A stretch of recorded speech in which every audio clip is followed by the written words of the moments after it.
Hello friends, আসসালামু আলাইকুম। Welcome to my YouTube channel Munni kitchen. আজকে তৈরি করব কাবুলি চানার পরাঠা। এখানে এক বাটি সিদ্ধ করা কাবুলি চানা নিয়েছি। কাবুলি চানাটা একটা মিক্সিং গ্রাইন্ডারে দিয়ে ভালোভাবে মিহি করে পিষে নেব। এইরকম ভাবে কাবুলি চানাটা পিষার সময় এক ফোঁটাও জল দিতে হবে না। পরাঠার জন্য আটাটা মেখে নেব। এখানে 2.5 কাপের মতো আটা নিয়েছি। 1 চামচ আজওয়াইন হাত দিয়ে ক্রাশ করে ভালোভাবে দিয়ে দেব। 1/4 চামচ লবণ ও 1 চামচ সাদা তেল দিয়ে ভালোভাবে আটাটা মেখে নেব।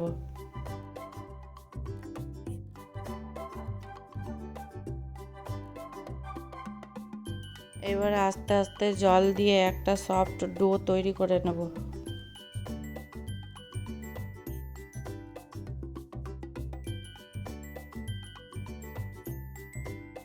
আটাটা ভালোভাবে সফট করে মাখানো হয়ে গেছে। এবার ঢাকনা দিয়ে রেস্টে রেখে দেব। গ্যাসের উপরে একটা তাওয়া বসিয়ে 1 চামচের মতো সাদা তেল দিয়ে দেব। তেলের মধ্যে 1/4 চামচ জিরে দিয়ে দেব। এবারে একটা পেঁয়াজ কুচি, 1 চামচের মতো কাঁচা লঙ্কা কুচি দিয়ে দেব। পেঁয়াজ কাঁচা লঙ্কাটা হালকা ভাজা হলে 1/2 চামচের মতো আদা রসুন বাটা দিয়ে দেব ফ্লেভারের জন্য। মশলাটা লাল লাল করে ভাজা হলে এবার কিছু গুঁড়ো মশলা দিয়ে দেবো। 1/4 চামচ হলুদ গুঁড়ো, 1/4 চামচ জিরে গুঁড়ো, 1/4 চামচ ধনে গুঁড়ো, 1/2 চামচ শুকনো লঙ্কার গুঁড়ো, পরিমাণ মতো লবণ দিয়ে ভালোভাবে সব কিছু ভেজে নেব। মশলাটা ভালোভাবে ভাজা হয়ে গেছে, কাঁচা গন্ধ চলে গেছে। এবার ব্লেন্ড করে রাখা ছোলাগুলো দিয়ে দেব। মশলার সঙ্গে ছোলা বাটাটা ভালোভাবে ভেজে নেব। 5 মিনিট ভাজার পর কিছু ধনেপাতা কুচি, 1 চামচের মতো চাট মশলা দিয়ে ভালোভাবে 5 মিনিট আরও ভেজে নেব।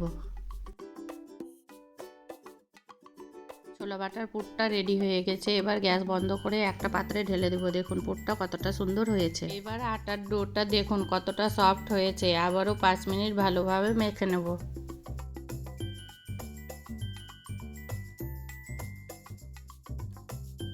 আমি 2.5 কাপের মতো আটা মেখেছিলাম। এতে 5টা পরোটা হবে। আটাটা 5 টুকরো করে কেটে নেব।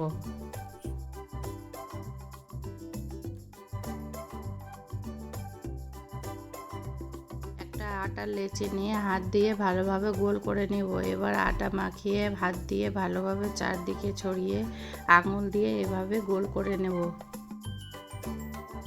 এবার ছোলার পুরটা ভালোভাবে এই গোলটার মধ্যে ঢুকিয়ে চারদিক দিয়ে ভালোভাবে হাত দিয়ে মুখটা মুড়ে নেব। এবার পুর ভরা লইটার উপরে শুকনো আটা লাগিয়ে হালকা হাতে আস্তে আস্তে প্রেস করে হালকা হাতে বেলুন দিয়ে বেলে নেব। দেখুন পরোটাটা বেলা কতটা সুন্দর হয়েছে, কোনখানেও ফেটে একটুও পুর বের হয়নি। এবার গ্যাসের ওপরে একটা তাওয়া চাপিয়ে শুকনো তাওয়ায় দুপার হালকা করে ভেজে নেব।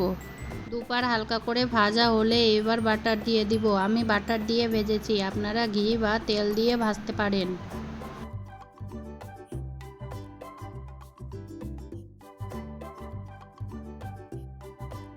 দেখুন পরোটাটা কত সুন্দরভাবে ফুলে গেছে। দুপার চেপে চেপে লালচে কালার করে ভেজে তুলে নেব।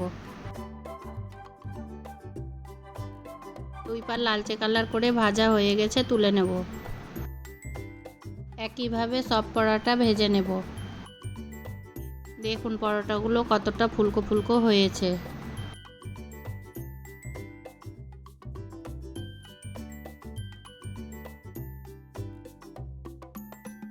আমি 5টা পরোটা বানিয়েছিলাম, তার মধ্যে 2টো পরোটা এভাবে হালকা করে ভেজে এয়ারটাইট কন্টেনারে ফ্রিজে রেখে দিব, পরে ভেজে খাওয়া যাবে। আমরা 3 জন লোক আছি, তার জন্য 3টে পরোটা এভাবে ভেজে নিয়েছি।